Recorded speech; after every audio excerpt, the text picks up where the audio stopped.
You're awake most of the time when getting medical care, but the future is a funny thing. It's not a given that you'll be able to speak or write your healthcare wishes tomorrow or in 20 years. Advocating for yourself is difficult when you get incapacitated or can't think and act clearly. If you're in a coma or become unable to make decisions, someone else has to act on your behalf for many items like money, last wishes, and health. On the medical side, patients can avoid these confusing and traumatic situations by picking a healthcare proxy, among other things.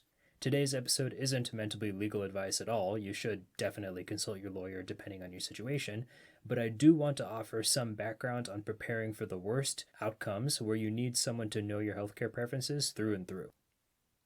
Your well being should be about thriving instead of surviving. It's about time to empower yourself and navigate our healthcare system with ease. My name is Rishi, and this is the show, Friendly Neighborhood Patient.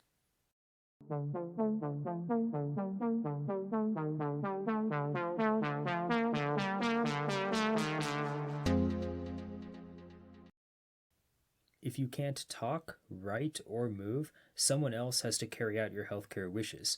This is where a healthcare agent or proxy comes in. Family members don't always take the wheel by default for driving your care because every state has its own rules. A healthcare agent picked ahead of time in writing is entrusted to make your medical decisions if you're down and out. A little help from a lawyer makes this setup possible. You've probably heard of a common document like a living will. Healthcare proxies are in that mix as well. A living will includes many non-medical items, but also states healthcare wishes, including directions for what to do about life-prolonging or life-ending care. A healthcare proxy, on the other hand, involves a named person to make healthcare decisions in the event a given patient can't act for themselves. Advanced directive is the term covering those instruments. A finished advanced directive usually has both the wishes laid out in a will and the persons named as healthcare proxies. Patients can revoke them if changes need to be made for a proxy or specific desire. Bringing a written document to your doctors with healthcare wishes and designated agents leads the way for a clear medical direction. The earlier this is outlined, the better. If you get a will, healthcare proxy, or some combination, give that completed info to both your primary doctor and whoever is managing your hospital care if necessary. The major situation to avoid is a patient becoming incapacitated and the physician asking the family what the patient would want and then getting no answer because no one knows. So how many people use these legal tools for medical needs? To find out, the Health Affairs Policy Journal reviewed about 150 past studies of U.S. adults with a completed living will, healthcare power of attorney, or both. Based on a sample of around 800,000 adults' medical chart notes, the authors estimated that 37% of people finished advanced directives and had them in writing somewhere. The event behind this study and similar efforts was Medicare's 2016 decision to reimburse physicians for advanced care planning and counseling. If choosing a healthcare agent and having written down last wishes matters so much, why aren't that many people getting them set up? Not all advanced directives are thorough, and some doctors may not be on board for them. It's great that patients can make contingency plans all in one place, but writing healthcare wishes on a napkin isn't good enough. According to the American Bar Association, advanced directives usually require 2 adult witnesses. Each state has its own rules, and in some cases, these documents need to be notarized. There's also the question of cost. Having a lawyer whip up a living will can be $500, $750 and up, depending on the state, and also depending on if you use an online platform to contract it out. That's a significant expense for many families. Not everyone needs healthcare proxies or medical wishes to begin with. Healthy patients don't exactly plan for their demise. To adjust for these realities and effective forecast errors, the study authors plotted how many adults among major disease groups completed advanced directives.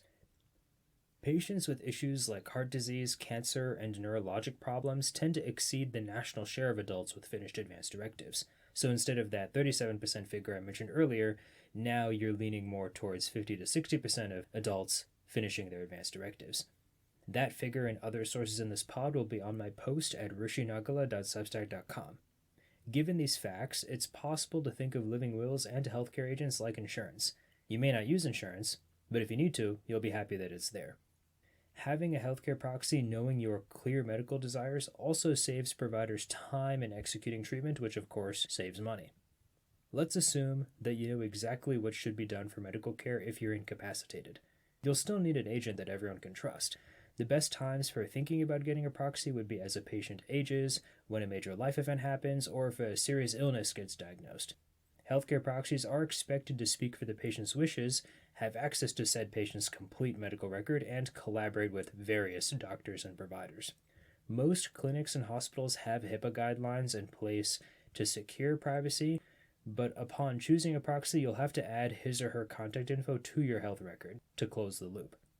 Family, friends, and fellow people with a similar faith as you are some agent candidates to start with.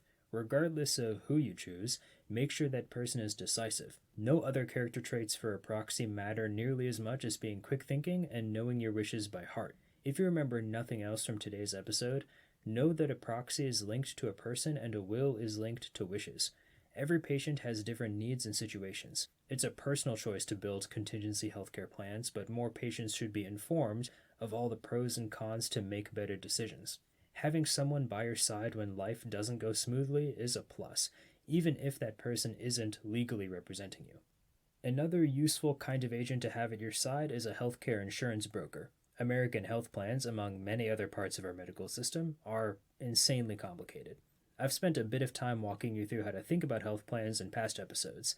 That basic knowledge is still crucial. In the next episode, you'll know how an insurance broker matching up with your aims goes a long way to finding the best coverage possible. Stay tuned and subscribe to Friendly Neighborhood Patient for all the goods on ground level healthcare topics. I'll catch you at the next episode.